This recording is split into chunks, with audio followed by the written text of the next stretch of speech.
Hello students, today I am going to explain you the poem An Elementary School Classroom in a Slum। ये poem Stephen Spender ने लिखी है, जो एक English poet थे। इन्होंने इस पोएम में स्लम एरिया में एक एलिमेंट्री स्कूल में पढ़ने वाले बच्चों के क्लासरूम के बारे में बताया है कि उनका क्लासरूम कितनी मिजरेबल कंडीशन में है, वो बच्चे किस हाल में बैठे हैं, उनके अपीयरेंस के बारे में हमें बताया है कि वो किस तरह से अपने क्लासरूम में बैठे हुए पढ़ रहे हैं। उनके फ्यूचर के बारे में बताया है कि उनका फ्यूचर के अंधेरे के समान है, एक फॉगी फ्यूचर है उनका, उन्हें अपनी लाइफ में कुछ भी नहीं मिल पाएगा, वो कोई अचीवमेंट उनका नहीं होगा। और साथ ही लास्ट स्टेंजा में उसने लोगों से ये अर्ज भी किया है, सोसाइटी से, एडमिनिस्ट्रेशन में जो लोग हैं उनसे ये उसने एक रिक्वेस्ट की है पोएट ने कि इन बच्चों के लिए हम सबको कुछ करना चाहिए, जिससे कि इन बच्चों को भी प्रॉपर अपॉर्चुनिटीज़ मिल सकें और ये अपनी लाइफ में एजुकेशन ले सकें, अच्छे से पढ़ाई कर सकें और जीवन में कुछ कर सकें। और अगर इनको इस तरह की फैसिलिटीज़ मिलती हैं तो पोएट का ये कहना है कि ये बच्चे भी हिस्ट्री क्रिएट कर सकते हैं। अब मैं एक एक लाइन करके आपको ये पोएम एक्सप्लेन करूँगी। Far, far from gusty waves, these children's faces like rootless weeds, the hair torn round their pallor। अब गस्टी वेव्स क्या होती हैं? गस्टी वेव्स होता है बहुत fast, strong, full of energy. ठीक है, तो यहाँ पोएट हमें क्या बताना चाह रहे हैं, एक कंट्रास्ट वो यहाँ पर हमारे सामने रख रहे हैं कि इन बच्चों के फेसेस कैसे हैं, रूटलेस वीड्स की तरह से हैं। ये बच्चे बहुत दूर हैं उन फास्ट वेव से, मीन्स जो हमारा एक सिविलाइज्ड वर्ल्ड है, जिनको सारी फैसिलिटीज़ मिली हुई हैं, जो प्रोग्रेस कर रहे हैं आगे, उन वेव से ये बच्चे बहुत दूर हैं। और इनके फेसेस कैसे हैं, लाइक रूटलेस वीड्स, इनके फेसेस रूटलेस वीड्स की तरह से हैं। रूटलेस ऐसे वीड्स क्या होते हैं, वीड्स वो प्लांट्स होते हैं जो अपने आप उगाते हैं, अनवांटेड प्लांट्स होते हैं, उनको कोई भी इंसान उखाड़ कर फेंक देता है, उन्हें हम उखाड़ कर फेंक देते हैं और उनमें रूटलेस हैं। ये एक ऐसे वीड्स की तरह से हैं ये बच्चे जो कि जिनको कि उखाड़ दिया गया है, जिनके अंदर से एनर्जी ख़त्म हो गई है बिल्कुल।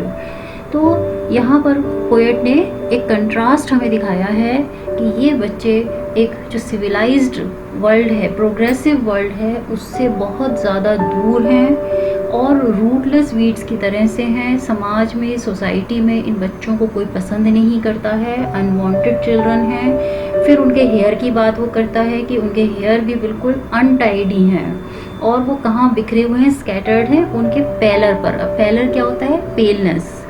तो पेलनेस किस चीज़ का सिंबल है, पेल है। पेल फेसेस कब हो जाते हैं, जब हमारे अंदर वीकनेस होती है। तो ये बच्चे, क्योंकि इनको न्यूट्रिशन ठीक से नहीं मिलता है, इनको न्यूट्रिशियस फूड खाने को नहीं मिलता है, इस वजह से ये बच्चे वीक हो चुके हैं और इनके फेसेस पेल हो गए हैं, पीले पड़ गए हैं वीकनेस की वजह से।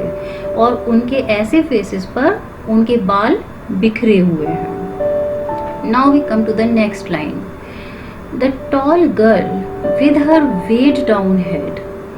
फिर वो क्लासरूम में एक और बच्चे के बारे में, अब हमें एक स्पेशल बच्चे के बारे में बताते हैं कि एक लड़की है जो टॉल है और वो कैसे बैठी हुई है, with her weighed down head. अब उसका सर जो है वो झुका हुआ है। अब वेड डाउन का मतलब ये नहीं है कि उसका वेट ज़्यादा है उसके सिर का इसलिए झुका हुआ है, नहीं। इसका मीनिंग क्या है कि उसके सिर पर किस तरह का बोझ है, उसके दिमाग में तरह तरह की टेंशन्स चल रही हैं, पॉवर्टी की वजह से, सफरिंग्स की वजह से, लाइफ में जो उसकी प्रॉब्लम्स हैं उनकी वजह से वो सिर उसका झुका हुआ है, सिर झुकाकर बैठी है। क्यों? क्योंकि उसके अंदर वो कॉन्फिडेंस नहीं है जो एक नॉर्मल इंसान में या नॉर्मल बच्चे में होता है। फिर एक और बच्चे के बारे में हमें पोएट आगे बताते हैं, the paper seeming boy with rat's eyes, कि एक और बच्चा बैठा हुआ है जो पेपर सीमिंग है। पेपर आप जानते हैं बहुत पतला होता है, तो जो पेपर के समान दिखाई देता है, पेपर सीमिंग, पेपर जैसा दिखने वाला एक लड़का वहाँ पर बॉय बैठा हुआ है, एंड विद रेड्स आईज। अब रेड की आईज से क्यों उसकी आईज को कंपेयर किया है, क्यों? क्योंकि रेड की आईज एक तो बल्जिंग आईज होती हैं, थोड़ी बाहर निकली हुई होती हैं। उनमें एक डर भी होता है और साथ में रैट की आईज हमेशा कुछ ना कुछ ढूंढ रही होती हैं। क्या ढूंढ रही होती हैं? वो खाने की चीज़ ढूंढ रही होती हैं। तो यहाँ पर ये लड़का क्योंकि पेपर सीमिंग बॉय है, उसको ठीक से खाना जैसे नहीं मिला है, इसकी वजह से वो पेपर जैसा पतला हो गया है, थिन हो गया है, ऐसा जो लीन स्किनी बॉय है वो, तो उसकी आंखें बाहर निकली हुई हैं, रैट की तरह से उसकी आईज हैं और ऐसा लगता है जैसे वो भी कुछ ढूंढ रहा है। शायद वो अपने खाने की कोई चीज़ ढूंढ रहा है, या वो इस दुनिया में, क्योंकि वो एक सरप्राइज्ड सा, शॉक्ड सा बैठा हुआ है वहाँ पर और डरा हुआ है। उसकी आंखों में वो डर है जो एक रैट की आंखों में होता है। फिर द स्टंटेड। अब स्टंटेड क्या होता है? जो अंडर डेवलप्ड हैं, जिनका डेवलपमेंट नहीं होता है। तो एक ऐसा है वो बच्चा, क्योंकि वो पेपर सीमिंग है तो भी उन्होंने बताया, फिर वो स्टंटेड, इसीलिए उसी बात को उन्होंने आगे प्रूव किया। स्टंटेड है कि स्टंट की तरीके से है वो, जिसका कोई डेवलपमेंट नहीं, रुक चुका है उसका development. Unlucky air of twisted bones. और ये बच्चा इतना अनलकी है। कैसा है ये? हेयर क्या होता है? जो हमें लेगेसी में मिलता है, मतलब जो हमें अपने पेरेंट्स से या जो भी हमारे पूर्वज हैं, फोर फादर्स हैं, उनसे जो हम इनहेरिट करते हैं जो चीज़ें हैं। तो इस बच्चे ने क्या है, इसने कोई रुपया पैसा या कोई ज़मीन जायदाद ऐसी चीज़ें नहीं एक्वायर की हैं। इसने इसे क्या मिला है? Of twisted bones. इसने तो ट्विस्टेड बोन्स की बीमारी इनहेरिट की है। रिसाइटिंग ए फादर्स नाल disease his lessons from his desk. ये बच्चा एक नॉर्मल बच्चा नहीं है। इसने तो अपने फादर से नाल डिजीज, जिसमें बोन्स ट्विस्ट हो जाती हैं, और ट्विस्ट किसमें होती हैं? जब न्यूट्रिशन ठीक से नहीं मिलता है तो माल न्यूट्रिशन की वजह से बच्चों की बोन्स ट्विस्ट होने लगती हैं, रिकेट्स जैसे होती है बीमारी। तो वही बीमारी इसके फादर को थी और इसने अपने फादर से ये बीमारी इनहेरिट कर ली है। और ये उसी स्टेट में उन ट्विस्टेड बोन्स के साथ में पेपर जैसा दिखता है और अपना डेस्क पर बैठ करके अपने लेसन को रिसाइट कर रहा है। तो एक तरह से ऐसा लगता है जैसे ये अपने फादर की उस बीमारी को रिसाइट कर रहा है, उसको दिखा रहा है, उसको शो कर रहा है, उसका ये सिंबल बन गया है। फिर एक और तीसरे बच्चे के बारे में पोएट हमें बताते हैं। At back of the dim class. अब डिम क्यों है? ये ऐसा नहीं कि उसमें अंधेरा है। डिमनेस यहाँ पर किस चीज़ का सिंबल है? एक नेगेटिविटी का, पेसिमिस्टिक एटीट्यूड का, कि क्योंकि वहाँ पर उनके बच्चों के जीवन में कुछ अच्छा हो ही नहीं रहा है। तो ऐसे डिम क्लासरूम में क्या है, उसकी बैक सीट पर एक बच्चा बैठा है, one unnoted sweet and young. एक ऐसा बच्चा बैठा है जिसको कोई नोटिस नहीं कर रहा है, बहुत स्वीट है वो और यंग भी है। His eyes live in a dream। अब ये बच्चा जो है वो, यहाँ पर पोएट ने दूसरे बच्चे के बारे में अलग बिल्कुल डिफरेंट एटीट्यूड हमें शो किया है कि एक ऐसा बच्चा है whose eyes live in a dream, जिसकी आंखों में एक सपना है, एक इमेजिनेशन है, उसकी कुछ इच्छाएं हैं जिन्हें शायद वो पूरा करना चाहता है। और वो कैसे सपने देख रहा है? Of squirrels game in tree room other than this. इन सब से अलग एक बच्चा है जो क्या सपने देखता है कि स्क्विरल जैसे गेम खेलती है। जैसे एक स्क्विरल होती है वो बहुत फ्रीली इधर से उधर अपने पेड़ों में घूमती रहती है, ट्री रूम में घुस जाती है, आगे पीछे घूमती है, भागती है। तो वो ये बच्चा भी उसी तरह की फ्रीडम को एंजॉय करना चाहता है लाइफ में। उसकी आंखों में भी ये सपना है कि वो एक केयर फ्री लाइफ लीड करेगा अपनी लाइफ में। अब इस सेकंड स्टैंजा में पोएट ने हमें उन बच्चों के जो कि एलिमेंट्री स्कूल के क्लासरूम में बैठे हुए हैं, तो उस क्लासरूम का डिस्क्रिप्शन दिया है कि उनका क्लासरूम देखने में कैसा है। ऑन सार cream walls donations, Shakespeare's head, cloudless it down, civilized dome riding all cities, belled, flowery, Tyrolese valley। यहाँ पोएट हमें ये बताना चाहते हैं कि उनका क्लासरूम की वॉल्स कैसी हैं? ऑन सार क्रीम वॉल्स, उनके क्लासरूम की वॉल्स कैसी हैं? सार क्रीम। सार कैसे हो जाती हैं? जैसे जब मतलब वो जो वॉल्स हैं वो वाइट से क्रीम कलर की हो चुकी है, क्योंकि वो पेंट अब ख़राब हो चुका है। काफ़ी समय पहले वो पेंट हुई थी और अब वो सार हो चुकी हैं, क्रीम कलर की हो चुकी हैं। जैसे क्रीम जो है जब वो ख़राब हो जाती है, सार हो जाती है, तो उसका कलर चेंज हो जाता है। तो इसी तरह से उसके क्लासरूम की वॉल्स का कलर चेंज हो चुका है। फिर उन वॉल्स पर लेकिन फिर भी हमें क्या दिखता है, डोनेशंस की जो चीज़ें डोनेशन में उनको मिली हुई हैं, मीन्स उस क्लासरूम में लगाई गई हैं। और वो उसमें से सबसे पहली चीज़ क्या है, शेक्सपियर्स हेड, मीन्स शेक्सपियर का एक फ़ोटो लगा हुआ है, उसका एक पोर्ट्रेट वहाँ पर लगा हुआ है। फिर क्लाउडलेस एट डाउन, सिविलाइज्ड डोम राइडिंग ऑल सिटीज़। फिर वहाँ पर एक ऐसी हुई फ़ोटो लगी हुई है जिसमें डाउन क्या कौन सा टाइम होता है, जिस समय की सनराइज़ होने वाला होता है। जब मॉर्निंग स्टार्ट नहीं हुई, भी सनराइज़ से पहले का, ठीक पहले का समय होता है डाउन का टाइम। तो उस समय जब क्लाउडलेस स्काई में एकदम ब्लू कलर का जो हमें स्काई दिख रहा होता है, जब क्लाउड्स नहीं है आसमान में और सनराइज़ होने वाला है, तो उस समय क्या अभी एक फ़ोटो वहाँ पर लगा हुआ है।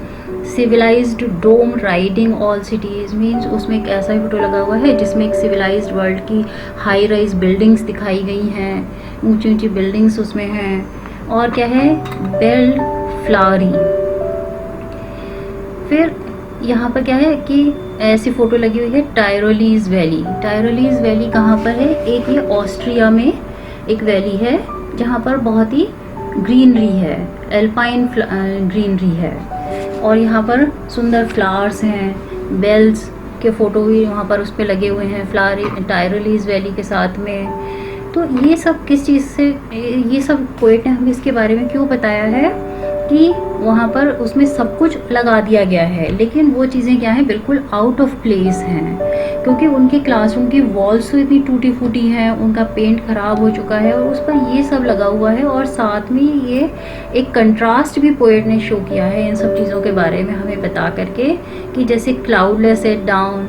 अब लेकिन उनको फ़ोटो में तो ब्लू स्काई दिख रहा है, लेकिन इन बच्चों के लिए डाउन के समय भी वो क्लाउडलेस क्यों है, क्योंकि वो उनके जो क्लासरूम है वो एक नैरो स्ट्रीट में है और वहाँ पर चारों तरफ ऊंची ऊंची बिल्डिंग्स हैं उस स्ट्रीट्स के चारों तरफ, और इसकी वजह से उनको वो क्लाउड्स भी, क्लाउडलेस स्काई भी इंजॉय नहीं कर पाते हैं मॉर्निंग टाइम में। ठीक है। फिर जो म्यूज़िक ऑफ बेल्स है या फ्रेग्रेंस ऑफ फ्लावर्स है, इन सब से ये बच्चे बहुत दूर हैं। टायरोलीज वैली का जो एक फ़ोटो वहाँ पर लगा हुआ है, ये इन बच्चों ने उस नेचर की ऐसी ब्यूटी को कभी अपनी लाइफ में देखा ही नहीं है।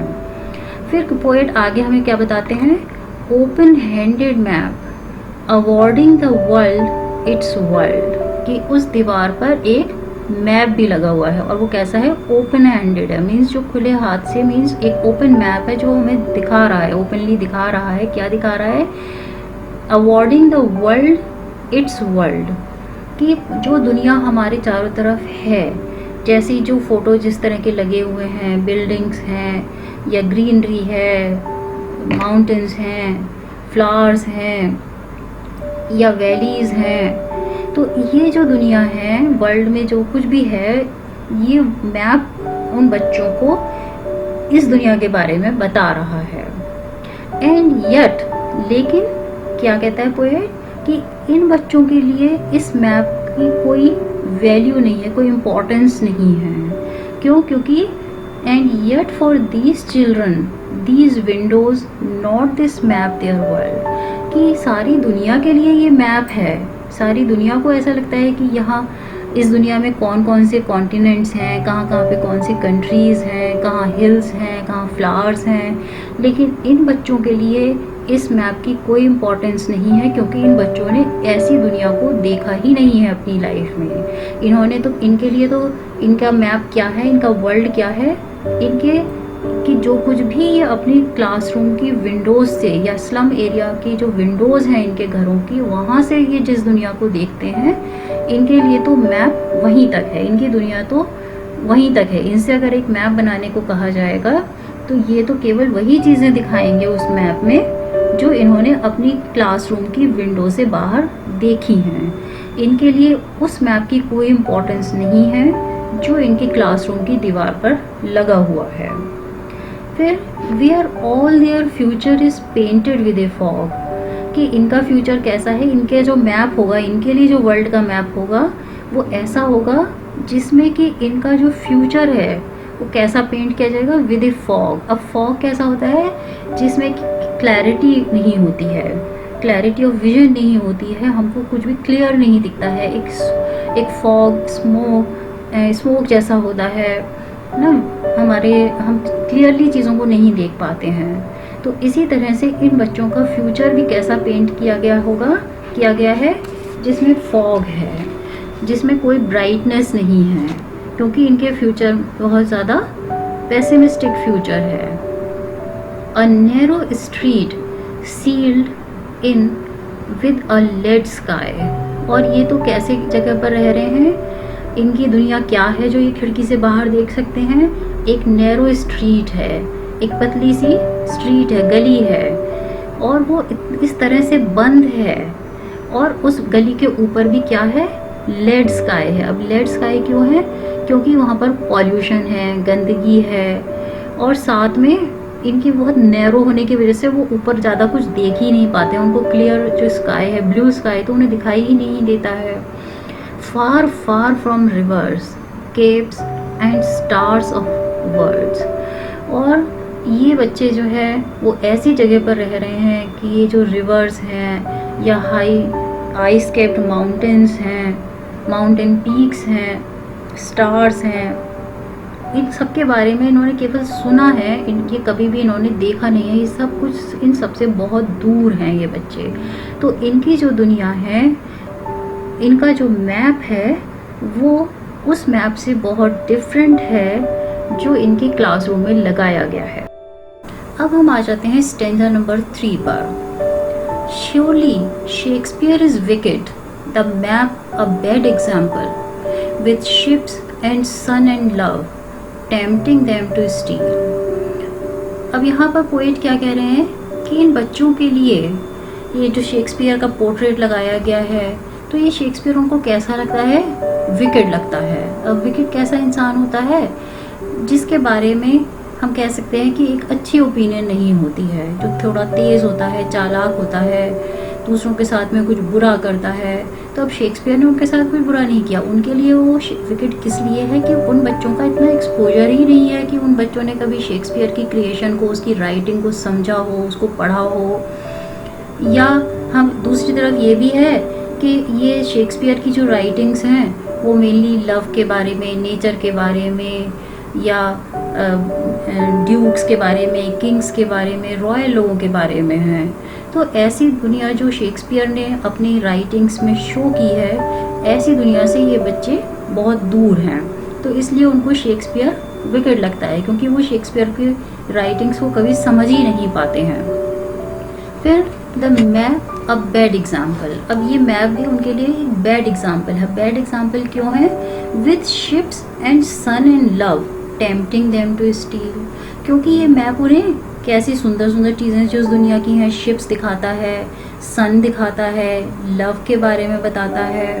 और ये सब चीज़ें देख करके उन बच्चों को क्या लगता है कि ये उनके लिए एक बैड एग्जाम्पल है, क्योंकि उन्होंने तो ऐसी दुनिया कभी देखी ही नहीं है। और ये चीज़ें उन बच्चों को टेम्प्ट करती हैं, एल्योर करती हैं टू स्टील, कि वो किसी तरह से कुछ गलत काम करके, चुरा करके इन चीज़ों को भी देख पाएँ। उन बच्चों के मन में ये लालच लाती हैं कि हम भी ऐसी दुनिया को देखें, चाहे इसके लिए हमें कुछ गलत काम ही क्यों ना करना पड़े।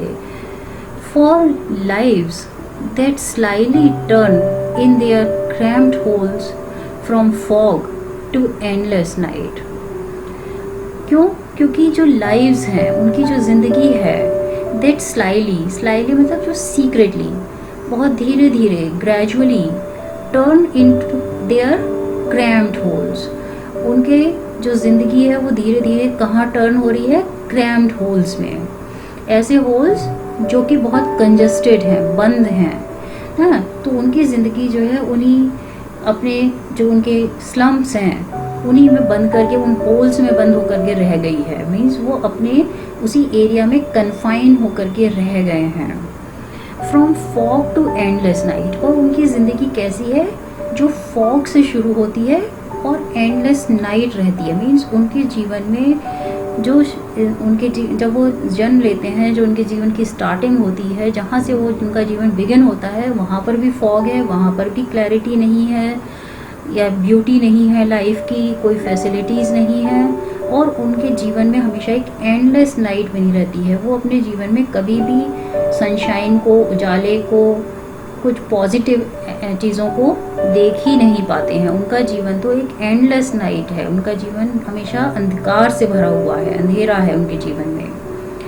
फिर ऑन देयर स्लैग हीप। अब स्लैग क्या है, जैसे कि जब मेटल को हम पिघला लेते हैं तो उसके बाद में जो उसमें से मेटल है मेन, तो वो तो हम निकाल लेते हैं और बाकी जो गंदगी बच जाती है तो वो उसको फेंक दिया जाता है। तो on their slag heap means जो कूड़े का ढेर है, गंदगी का ढेर है।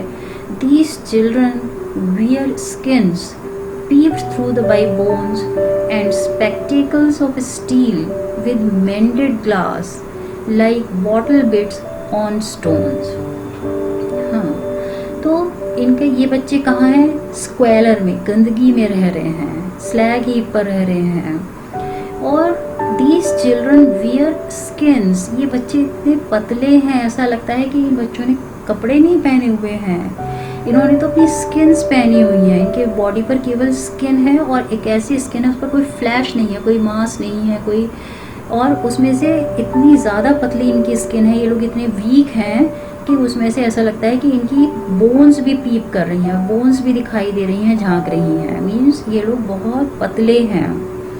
एंड स्पेक्टेकल्स ऑफ स्टील, ये तो अगर स्पेक्टेकल्स भी अगर इनकी, जैसे अगर इनको स्पेक्टेकल्स की ज़रूरत है तो ये वो भी परचेज़ नहीं कर पाते हैं, खरीद नहीं पाते हैं, नए स्पेक्टेकल्स वो नहीं ले पाते हैं। ये तो स्टील के भारी भारी और ऐसे स्पेक्टेकल्स पहनते हैं विद मेंडेड ग्लास, जिनके ग्लास भी ठीक किए गए हैं, जोड़े गए हैं।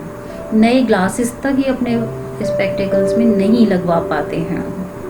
Like bottle beads on stones, और इनकी लाइफ कैसी है, वो बिल्कुल जैसे शैटर्ड लाइफ है, बिखरी हुई, टूटी हुई। जैसे कि अगर हम एक स्टोन पर जब एक बॉटल टूट जाती है, बॉटल को अगर हम तोड़ते हैं तो उसके छोटे छोटे टुकड़े जो है वो वहाँ पर बिखर जाते हैं। तो इसी तरह से उन्हीं बॉटल बिट्स की तरीके से इनका जीवन है। इनकी ज़िंदगी में कोई भी स्टेबिलिटी नहीं है। इनके जो ग्लासेस हैं उनके भी जैसे कांच बिल्कुल टूटे हुए हैं, उनको ठीक करके ये पहनते हैं। और इनके जीवन जो है वो बिल्कुल शैटर्ड स्टोन्स की तरीके से हैं, जो बॉटल के छोटे छोटे स्टोन होकर के टूट करके बिखर जाते हैं, उस तरह का इनका जीवन है। All of their time and space are foggy slum. All of their time means all of their life time, इनका जो भी ज़िंदगी है, इनके जीवन का जो भी समय है, एंड स्पेस, और वो जगह जहाँ ये रह रहे हैं, दे आर फॉगी स्लम, क्योंकि इनका पूरा जीवन उन्हीं फॉगी स्लम्स में, उन्हीं अंधकारपूर्ण स्लम्स में। अब फॉगी स्लम्स वो क्यों हैं, क्योंकि वहाँ उनको अपने जीवन में आगे बढ़ने का कोई मौका ही नहीं मिलता है। तो उन्हीं फॉग से भरी हुई, गंदगी से भरी हुई, पॉवर्टी है, सफरिंग्स हैं, ऐसी स्लम्स में वो अपना पूरा जीवन निकाल देते हैं। और अब यहाँ पर पोएट जो है वो अब थोड़ा सा हमें एक डिफरेंट एटीट्यूड की तरफ ले जाता है। सो ब्लॉट देयर मैप्स, यहाँ पोएट हमसे क्या कह रहा है कि blot their maps with slums as big as doom, कि इन बच्चों के स्लम्स को भी इन मैप्स पर शो करो।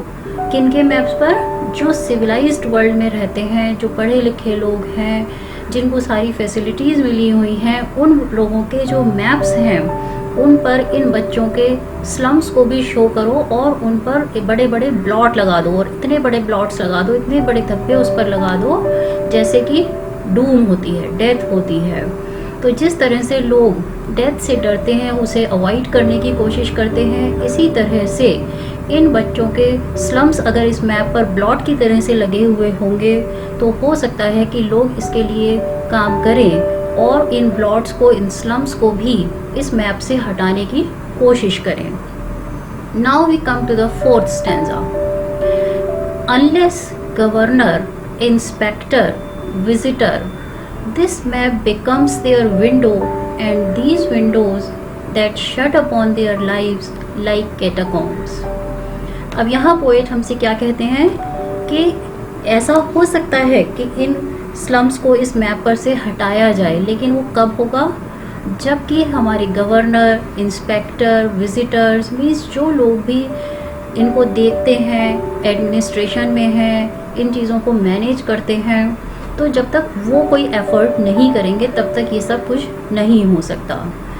तो अगर ये सब मिल करके इन सबको क्या करना चाहिए कि हमारी सोसाइटी के सभी लोगों को मिलकर ये कोशिश करनी चाहिए कि इन मैप्स पर से इन स्लम्स को हटाया जा सके।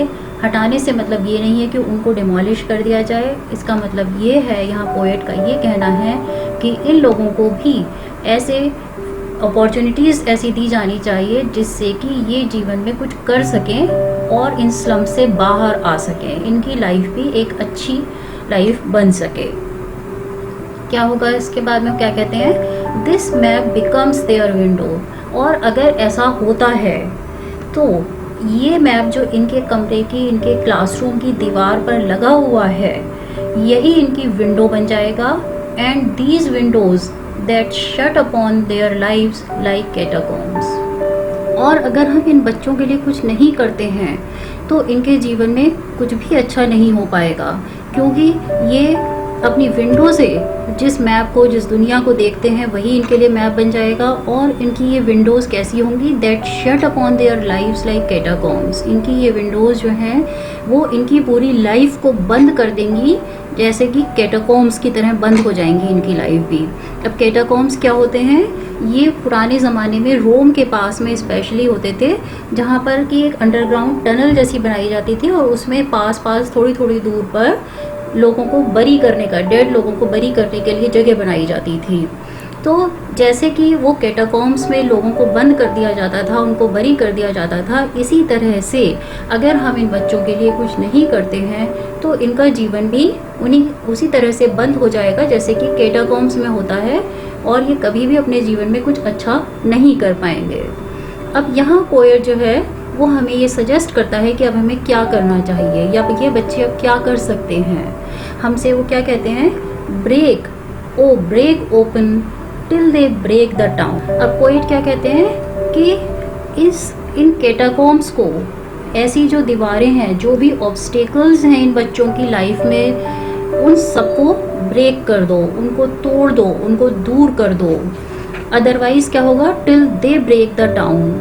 हो सकता है कि ये बच्चे भी, क्योंकि ये जीवन में कुछ पाना चाहते हैं, वो सब कुछ करना चाहते हैं जो एक नॉर्मल बच्चा करता है, इसी तरह से ये भी वो सब कुछ करना चाहते हैं। तो अगर हम इन्हें ये मौका नहीं देंगे तो हो सकता है ये रिवोल्ट कर दें, हो सकता है ये ब्रेक कर दें टाउन को। टाउन को ब्रेक करने से मतलब क्या है कि ये एक एजिटेशन लगाएं, ये ब्रेक कर दें, ये रिवोल्ट कर दें कि इन्हें भी वो सब कुछ मिले। तो इसलिए इससे पहले कि ये कुछ करें, हमें इनके बारे में सोचना चाहिए और क्या करना चाहिए। एंड शो द चिल्ड्रन, अब हमें इन बच्चों के लिए क्या क्या करना चाहिए। And show the children to green fields, means इन बच्चों को ग्रीन फील्ड्स एंजॉय करने देना चाहिए, मीन्स इनको नेचर एंजॉय करने देना चाहिए। And make their world run azure on gold sands, इन बच्चों को क्या एंजॉय करने देना चाहिए, make their world run azure क्या होता है, ब्लू कलर जो स्काई का होता है। तो मीन्स ये बच्चे ग्रीन फील्ड्स को एंजॉय करें, जो स्काई है, ब्लू स्काई है, उसको एंजॉय करें, उसकी ब्यूटी को देखें। गोल्ड सैंड पर चलें, मीन्स जो भी नेचर ने हमें गिफ्ट्स दिए हैं, ग्रीनरी दी है, ब्लू स्काई दिया है, वाटर दिया है, सी दिए हैं, गोल्डन सैंड दी है सी बीच पर, तो ये सब इन बच्चों को भी मिलना चाहिए। इनको इन स्लम्स में से, इस कन्फाइनमेंट में से बाहर निकालना चाहिए हमें, और नेचर को एंजॉय करने देना चाहिए। और इसके साथ में वो और क्या कहते हैं कि एक तो वो नेचर को एंजॉय करें, दूसरी चीज़ क्या करें, and let their tongues run naked into books the white and green leaves open history theirs whose language is the sun. यहाँ पोएट क्या कहते हैं कि एक तो वो नेचर को एंजॉय करें बच्चे, और दूसरा उनको क्या फैसिलिटी मिलनी चाहिए कि वो एजुकेशन गेन करें, एजुकेशन अटेन करें। कैसे? And let their tongues means उनकी टंग्स किस पर रन करें?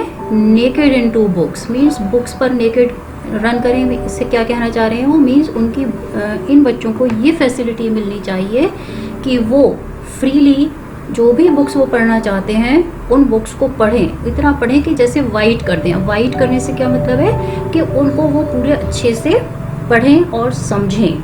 And green leaves open means एक तो वो वाइट से क्या मीन्स है? वाइट से वो क्या कहना चाह रहे हैं? वाइट एजुकेशन है मतलब बुक्स को पढ़ें, क्योंकि बुक्स का पेपर वाइट होता है जनरली, ठीक है। तो एक तो वो बुक्स पढ़ें, एजुकेशन लें, नॉलेज अपनी इन्हेंस करें, और साथ में ग्रीन लीव्स को भी ओपन करें। ग्रीन लीव्स को ओपन करें मतलब नेचर को भी इंजॉय करें। History theirs whose language is the sun. और अगर इन बच्चों को ये फैसिलिटीज़ हम दे देते हैं, ऐसी अपॉर्चुनिटी इन बच्चों को हम दे देते हैं, तो ये बच्चे भी ऐसी हिस्ट्री क्रिएट कर सकते हैं, ये भी अपनी लाइफ में ऐसी चीज़ें अचीव कर सकते हैं, उन गोल्स को अचीव कर सकते हैं कि ये एक हिस्ट्री क्रिएट करेंगे, और ऐसी हिस्ट्री क्रिएट करेंगे हुज लैंग्वेज इज़ द सन, जिसकी लैंग्वेज सन होगी। अब सन होगी लैंग्वेज से क्या मतलब है कि सन क्योंकि ब्राइट है, एनर्जी है सन के अंदर, और वो हमेशा चमकता रहता है, उसका कोई, उसकी सनलाइट का कोई एंड नहीं है। तो इसी तरह से अगर हम इन बच्चों को फैसिलिटीज़ देते हैं तो ये बच्चे भी ऐसी हिस्ट्री क्रिएट कर सकते हैं जिसकी लैंग्वेज सन होगी, मतलब जो सन की तरह हमेशा इस दुनिया में बनी रहेगी, वो हिस्ट्री इस दुनिया में हमेशा बनी रहेगी। तो ये हमारी पोएम थी, an elementary school classroom in a slum. अगर आपको मेरा ये वीडियो पसंद आया हो तो आप इसे लाइक करें, शेयर करें और मेरे चैनल को सब्सक्राइब करें, जिससे कि आपको मेरे आगे आने वाली वीडियोस के बारे में भी जानकारी मिलती रहे। और साथ ही अगर आप कुछ सजेशन देना चाहते हैं तो इसके लिए आप कमेंट करें। Thank you.